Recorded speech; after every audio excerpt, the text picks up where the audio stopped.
Finish হলো, counter করবে Blade, Hope হবে Knock and Ashik last man standing, but Hope তাকে এখনো পর্যন্ত উঠানো হয়নি। ফ্লিকার চেষ্টা করে যাচ্ছে লোয়ার গ্রাউন্ড থেকে স্নাইপার অ্যাটাক করে, সেই জায়গাতে যে কোনো মূল্যে হোক রেড ক্লিপের সেই দুটো প্লেয়ারকে যেন ফিনিশ করা যায়। কাউন্টার করতে পারবে কিনা মাত্র 10 মিনিট এই মুহূর্তে ফ্লিকার থাকবে।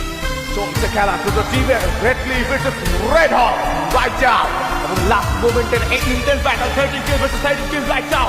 who's gonna get the booyah? সেটা আমরা দেখতে চাই। লঞ্চ প্লেয়ারের একটা অভাব আমরা দেখতে পাচ্ছি এবং রেড হক সেটা নট রং, এবং দেখার পালা নেজাদের গ্রেনেড এত উপরে তো যাবে না সেটা তো খুব ভালো করে জানা আছে, বাট নেজাদ সে কি কোনো ট্রাই করবে কিনা। দেখো আইরিস এবার কিন্তু তারা একটা মশলা ট্রাক কল করেছে, কারণ উপর থেকে ড্রপ ড্যামেজটাকে যাতে অ্যাভয়েড করা যায় সে কারণে সেই কাজটা করছে, এবং আমরা কুটকুসকে দেখতে পাবো এই মুহূর্তে। ও ফ্লিকার এবার কিন্তু নক তিনি মেক করে ফেলেছেন, শিখে নক লাগবে। হোপ পুরোভাবে আশা রাখছেন এবং রাইট করার, but Hope probably no Flicker get quadra kill right now.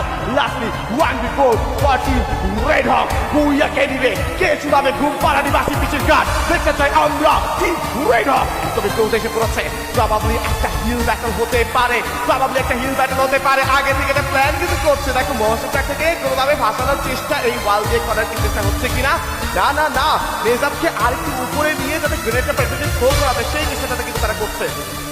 Exactly, এবং 8টি মেডিকেট ছিল সেটা থেকে একটি মাত্র ব্যবহার করে তার মাত্র 7টি মেডিকেট রয়েছে। কিল নেওয়ার সর্বোচ্চ চেষ্টা করে বুইয়া মোমেন্ট এই বাংলাদেশের সেরা দলের জন্য, and the booyah booyah booyah from the side of Red Hawk.